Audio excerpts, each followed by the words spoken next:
Hello student, welcome all of you. काल आपण chemical reaction and equation lesson number 3 science part first चालू केला होता आणि त्याच्यामध्ये केमिकल रिॲक्शन्स कशा असतात ते आपण पाहिलं होतं. केमिकल चेंज म्हणजे काय, फिजिकल चेंज कशाला म्हणतो आपण, केमिकल चेंज कशाला म्हणतो, याच्याबद्दल आपण याच्या माहिती घेतली होती. आज आपण केमिकल इक्वेशन कसे लिहायचे किंवा केमिकल इक्वेशन लिहित असताना काही रूल्स आहेत, ते रूल्स आपण इथे बघणार आहोत. ठीक आहे, सगळ्यांनी लक्ष द्या. Writing a chemical equation means how we can write any chemical equation. Let us now see the conventions followed while writing a chemical equation. In first, in a chemical equation, the reactants are written on the left side while the products on the right side. हे लक्षात घ्या. आपण काल दोन definition बघितल्या होत्या, reactant आणि प्रोडक्टची. काय डेफिनेशन होती रिॲक्टंटची? The substance taking part in chemical reaction. जे सबस्टन्सेस रिॲक्शनमध्ये पार्टिसिपेट होतात त्यांना आपण काय म्हणतो रे? रिॲक्टंट म्हणतो. आणि रिॲक्शन झाल्यानंतर जो नवीन सबस्टन्स तयार होतो त्याला आपण प्रोडक्ट असं म्हणतो. मग इथं आपल्याला त्यांनी काय सांगितलं की ज्यावेळेस एखादी केमिकल रिॲक्शन असते त्यावेळेस रिॲक्टंट जे आहेत, रिॲक्टंट्स कुठं असतात? तर reactants are written on the left hand side. लक्षात घ्या, कुठं असणार आहेत रिॲक्टंट? लेफ्ट हँड साईडला असणार आहेत. फॉर एक्झाम्पल, खाली तुम्हाला रिॲक्शन दिसते CuSO4 आणि Zn. इथे खाली CuSO4 आणि Zn हे दोन काय आहेत रे? रिॲक्टंट आहेत. ओके, हे दोन काय आहेत? रिॲक्टंट आहेत. आणि त्यामुळं ही रिॲक्शन जी आहे त्या रिॲक्शनची लेफ्ट साईड इकडची आहे आणि राईट साईड इकडची आहे. लेफ्ट साईडला रिॲक्टंट लिहिले जातात आणि राईट हँड साईडला काय केलं जातं? प्रोडक्ट्स लिहिले जातात. लक्षात ठेवा, प्रोडक्ट्स कोणत्या बाजूला लिहिले जातात? इक्वेशन जे आपण लिहिणार आहे ते इक्वेशन आपण जे लिहिलेलं आहे ते इक्वेशनमध्ये किंवा लिहिणार असो आपण इक्वेशन, त्याच्या लेफ्ट हँड साईडला म्हणजे LHSला डाव्या बाजूला आपण रिॲक्टंट लिहायचे आणि प्रोडक्ट आहे ते कुठं लिहितोय रे?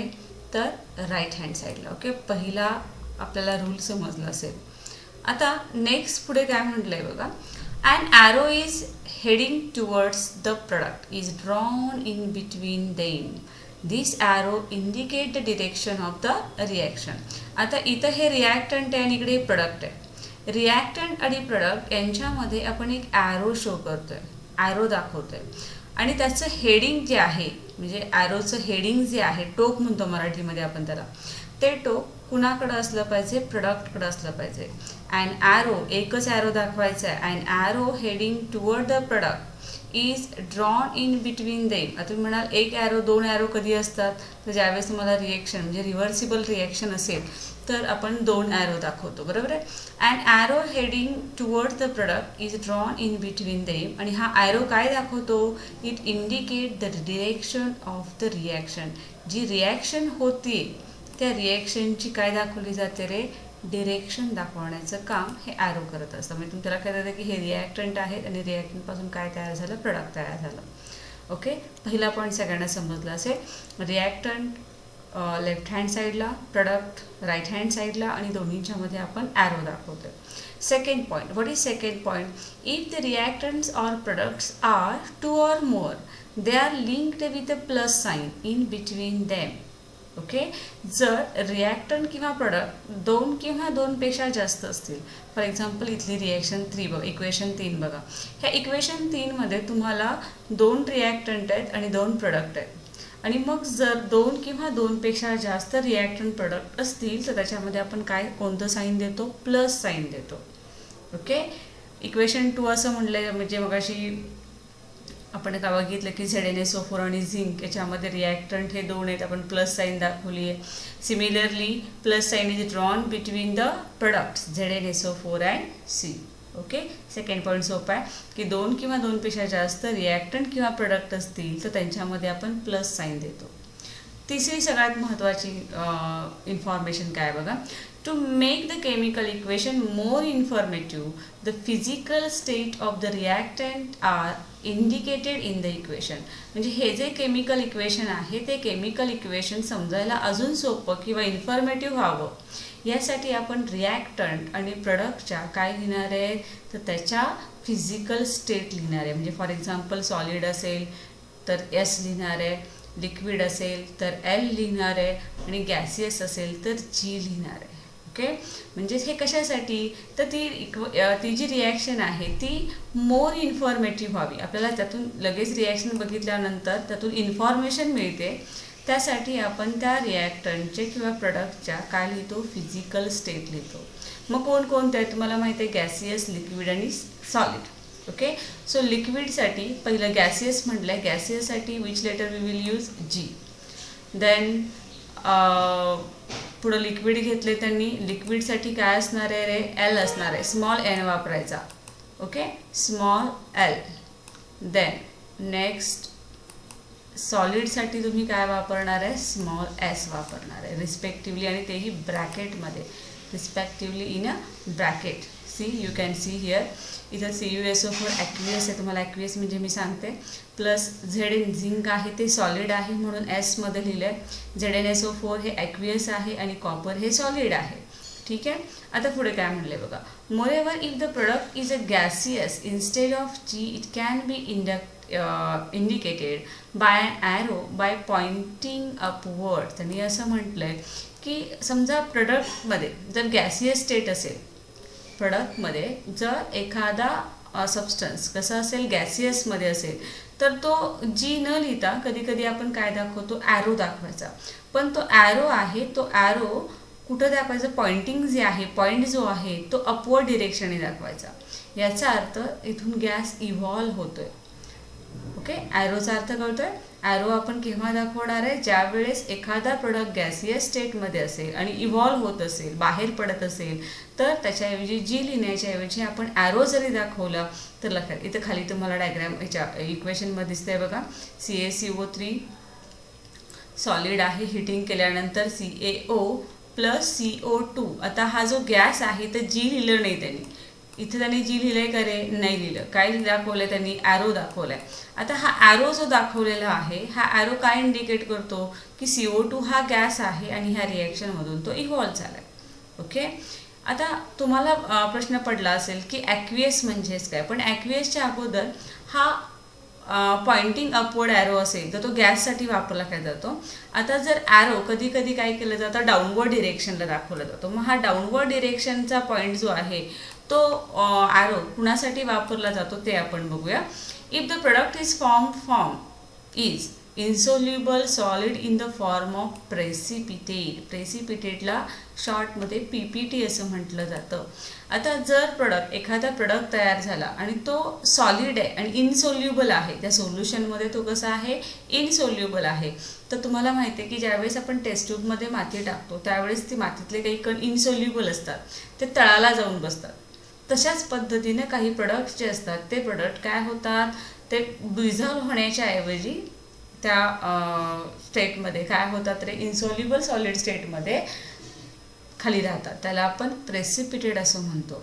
If the product is form insoluble solid in the form of precipitate then instead of s, आता तो प्रेसिपिटेट कसा आहे, एस सॉलिड आहे, मग तिथं एस न लिहिता आपण काय दाखवणार आहे, it can be indicated by arrow downward pointing. हा ॲरो आहे तो खालच्या दिशेला आहे, खालच्या दिशेला म्हणजे तळाला प्रेसिपिटेट तयार होतो हे असं आपण दाखवू शकतो. ठीक आहे, आता सगळ्यात महत्त्वाचं म्हणजे ॲक्वियस कधी वापरलं जातं. तुम्ही खाली ॲक्वियस AQ लिहिलेलं तुम्हाला दिसतंय. ॲक्वियस म्हणजेच काय बघा, when reactant and products are in the form of solution in water. जर रिॲक्टंट किंवा प्रोडक्ट काही असेल, असं काही नाही की फक्त प्रोडक्टमध्ये ॲक्वियस आहे किंवा रिॲक्टंटमध्ये ॲक्वियस असतात, नाही. जर रिॲक्टंट किंवा प्रोडक्ट एक सोल्युशन असेल, बरोबर आहे, पण त्याच्यामध्ये जास्त काय असेल रे, वॉटर असेल, ते जे सोल्युशन तयार झालेलं आहे ते सोल्युशन कशामध्ये असेल, वॉटरमधलं असेल. ते सोल्युशन कशामधलं असेल, वॉटर. तर आपण सोल्युशन लिहिलं असतं, लिक्विड लिहिलं असतं, पण ते सोल्युशन तयार करण्यासाठी काय लागत असेल रे, तर वॉटर लागत असेल, तर त्या स्टेटला आपण काय म्हणतो, काय म्हणणार आहे, ॲक्वियस सोल्युशन असं म्हणणार आहे. ठीक आहे, this state is indicated by putting the letter AQ. त्यासाठी आपण कोणतं लेटर वापरतोय रे, AQ यूज करतोय. ओके, आणि तेही ब्रॅकेटमध्ये टाकायचं आहे, in bracket after that formula. ज्याचा काही इथं ॲक्वियस सोल्युशन आहे त्याच्यासमोर त्याचा फॉर्म्युला लिहायचा आणि त्याच्यासमोर मग ॲक्वियस ब्रॅकेटमध्ये लिहायचं.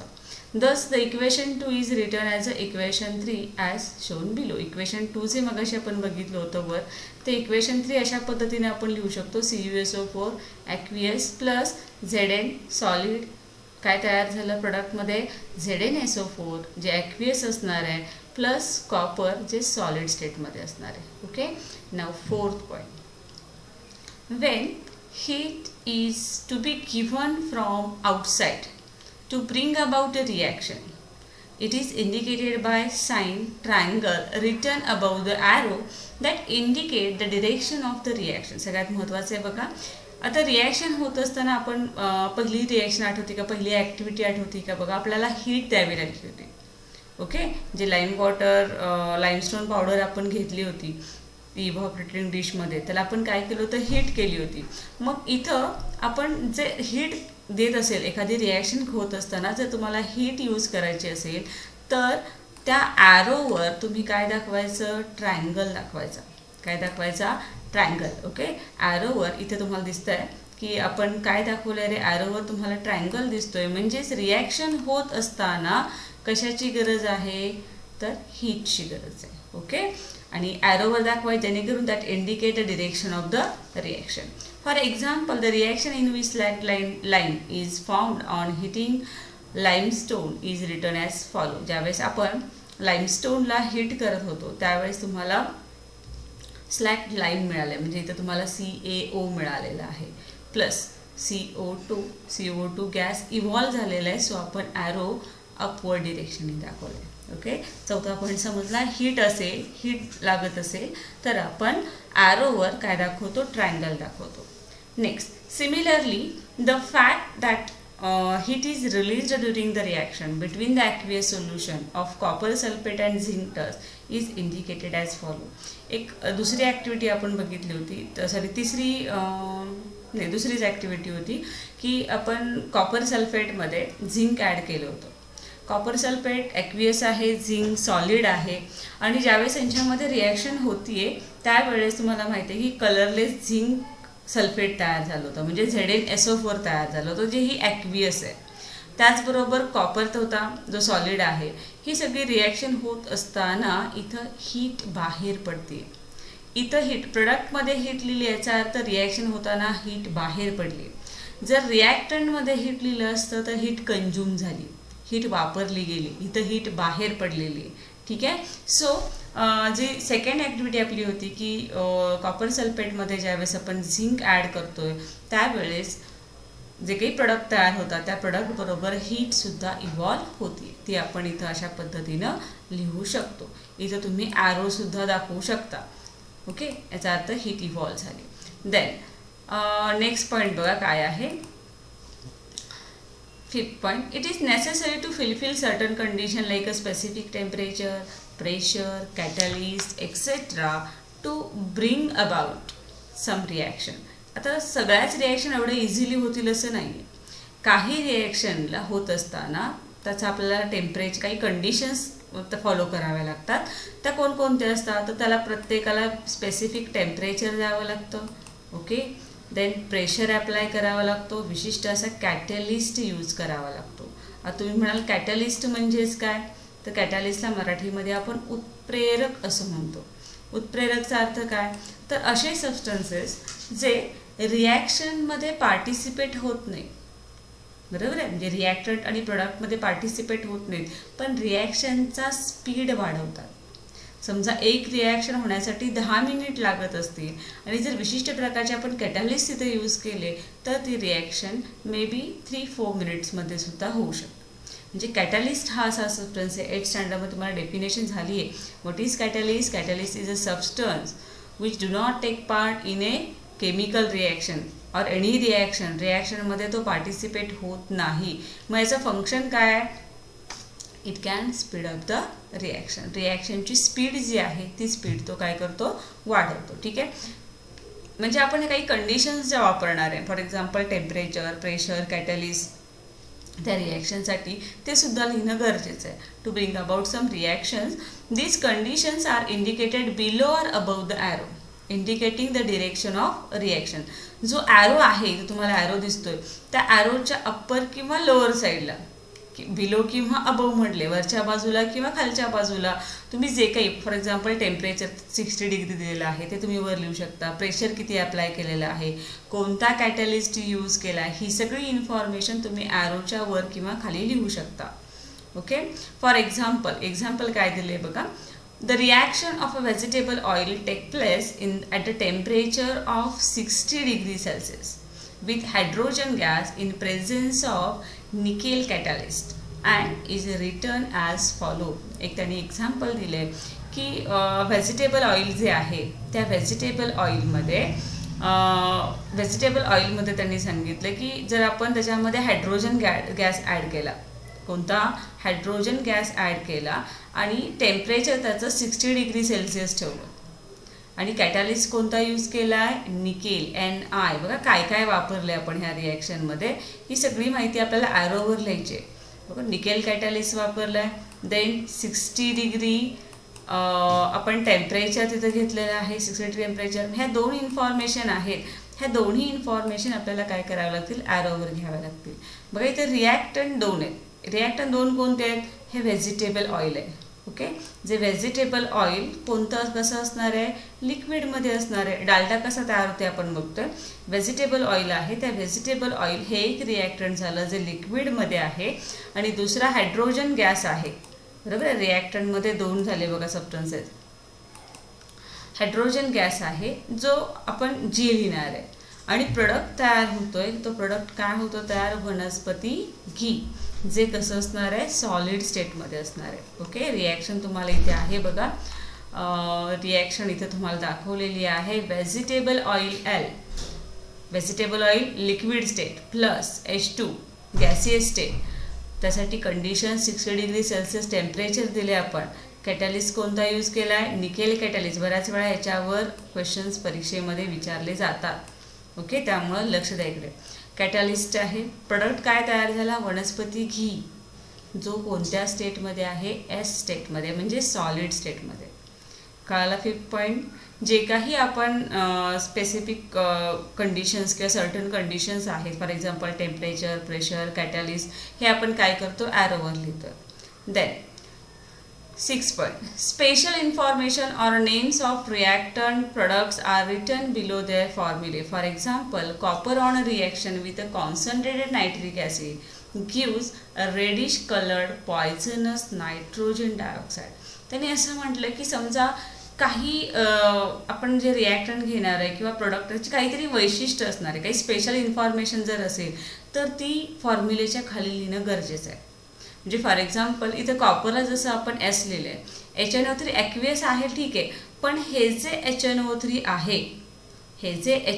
आहे, नायट्रिक ॲसिड आहे, ते कसं आहे रे, कॉन्सन्ट्रेटेड आहे. हे लिहिणं गरजेचं आहे. तुम्हाला माहिती आहे ॲसिड कॉन्सन्ट्रेटेड आणि आपण डायल्यूट असं म्हणतोय, सहत जास्त कॉन्सन्ट्रेटेड असं म्हणतो आणि जे कमी असेल आपण डायल्यूट असं म्हणतोय.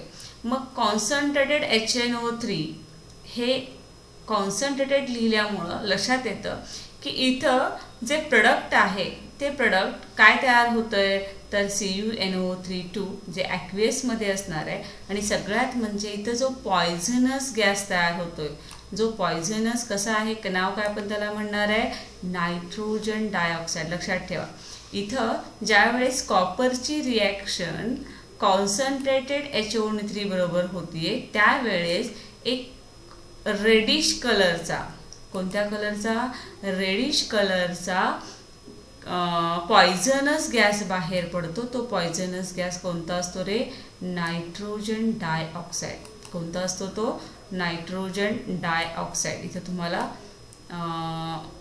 दिसतं nitrogen dioxide. Okay. Plus H2.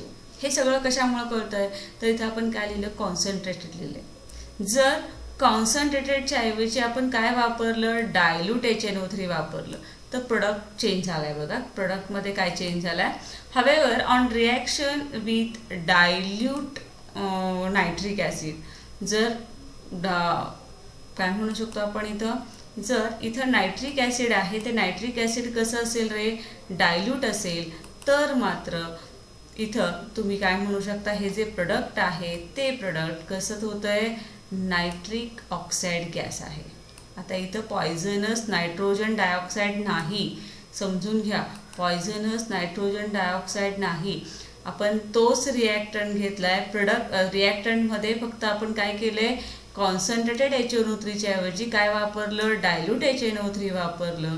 प्रोडक्टमध्ये CuNO3 जे ॲक्वियस सोल्युशन आहे ते आहेच, पण त्याचबरोबर इथं जो गॅस तयार झाला आहे, मगाशी नायट्रोजन डायऑक्साईड गॅस होता जो पॉयझनस होता, आता मात्र काय तयार झाला आहे, नायट्रिक ऑक्साईड गॅस तयार झाला आहे.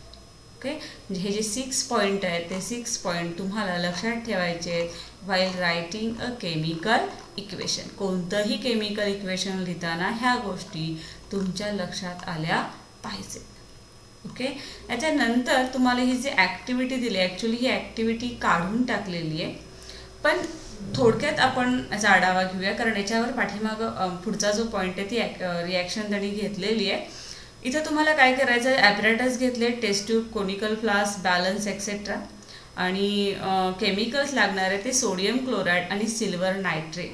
आता सोडियम क्लोराईड तुम्हाला माहिती आहे NaCl, पण सिल्वर नायट्रेट इथे बघा, सिल्वर नायट्रेट सोल्युशन आहे.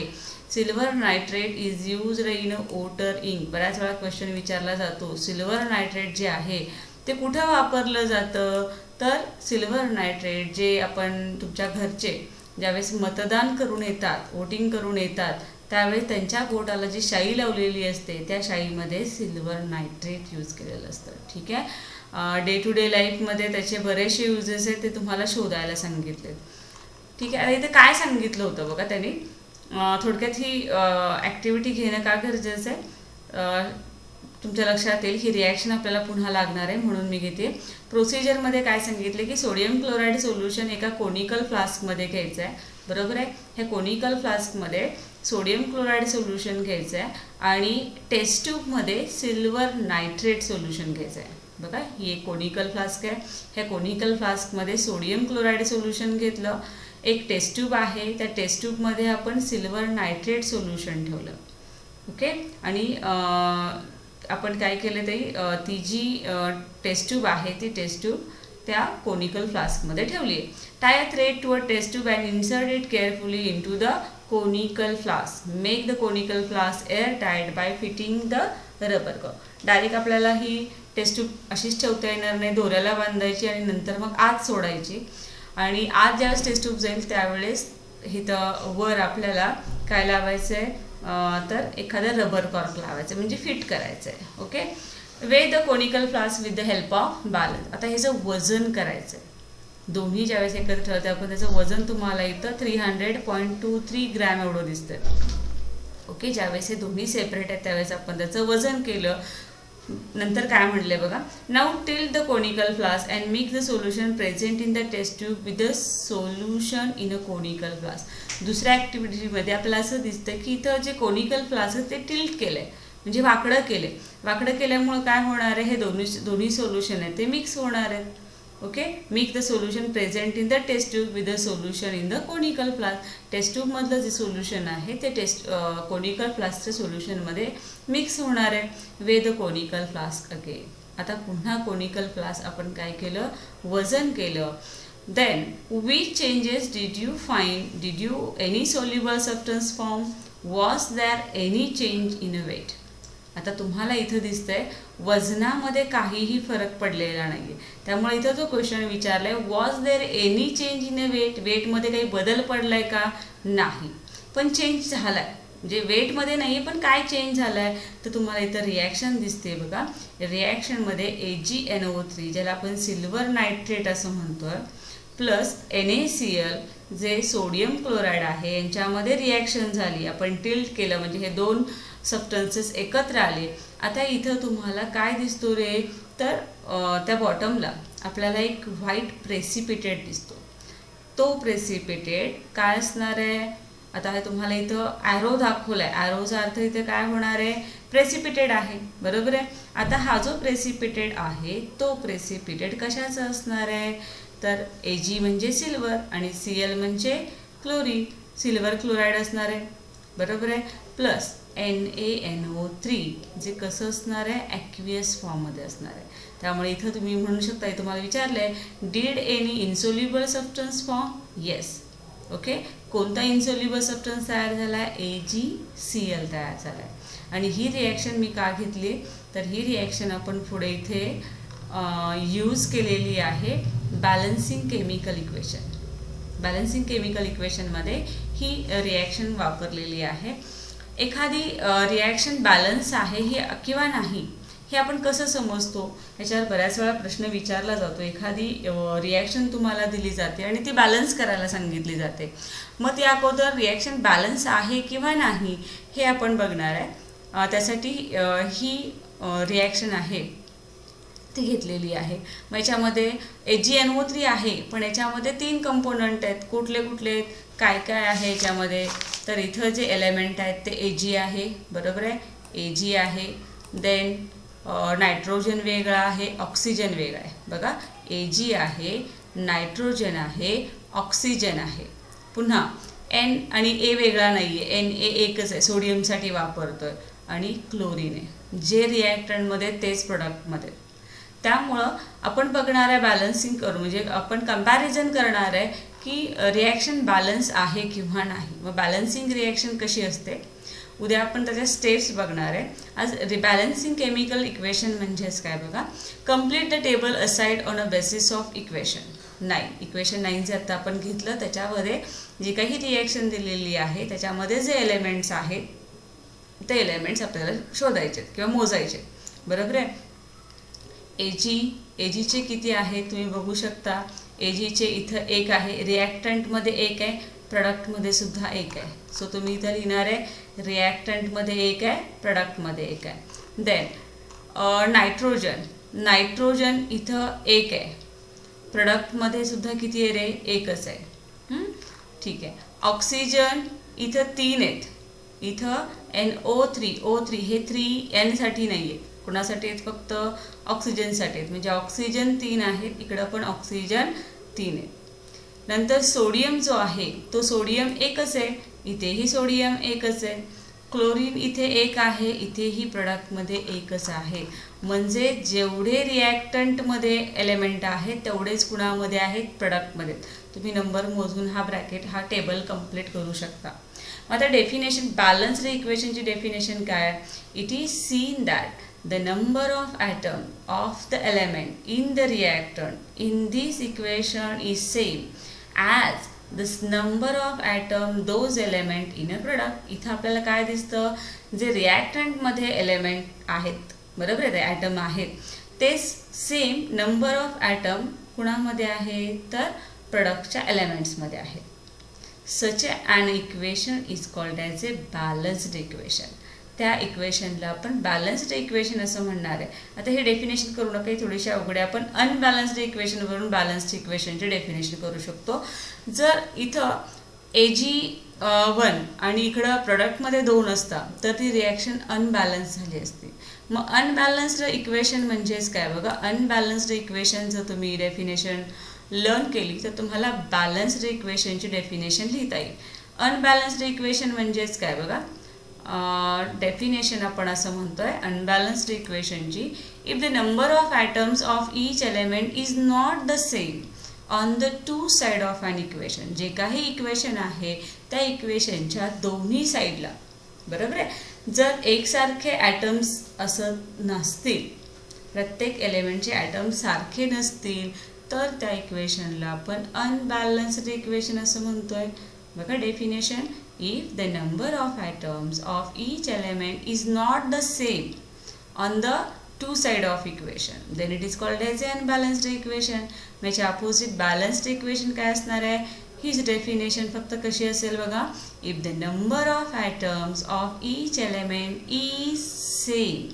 नॉट काढून टाकायचं. काय काढून टाकायचं, नॉट हा शब्द काढून टाकला की तुम्हाला डेफिनेशन बॅलन्स्डची मिळणार आहे.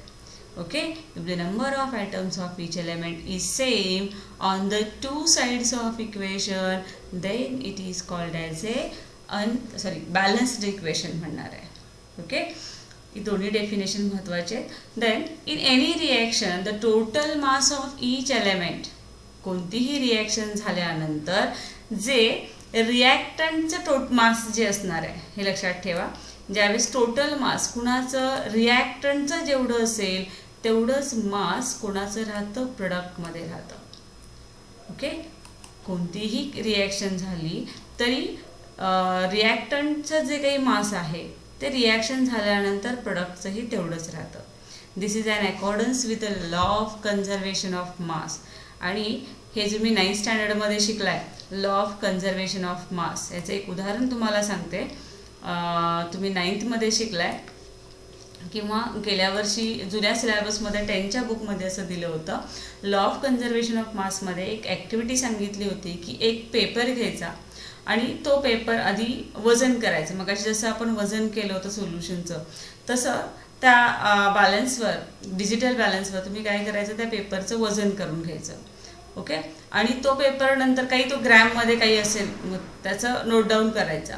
आणि ज्यावेळेस तो पेपर जाळला, केमिकल रिॲक्शन झाली, बरोबर आहे, ती जी ॲश आहे ती ॲश जर आपण मोजली, ती राख जी आहे का पेपर जाळल्यानंतर, ती जी ॲश आहे त्याचंही मास जेवढं पेपरचं मास होतं तेवढंच भरलं जातं. म्हणजेच इथं रिॲक्शन झाली तर इथं मासमध्ये चेंजेस होत नाही. आणि तो जो लॉ आहे लॉ ऑफ कन्झर्वेशन ऑफ मास, जो तुम्ही 9th स्टँडर्डमध्ये शिकलेला आहे. याच्यानंतर steps in balancing chemical reaction, खूप महत्त्वाचे स्टेप. याच्यावर तुम्हाला परीक्षेला प्रश्न विचारला जातो. त्या स्टेप्स 1 by 1 नेक्स्ट लेक्चरमध्ये आपण बघणार आहोत. ठीक आहे, जर व्हिडिओ आवडला असेल तर लाईक करा आणि सबस्क्राईब अजूनही केलं नसेल तर सबस्क्राईब करा. थँक्यू.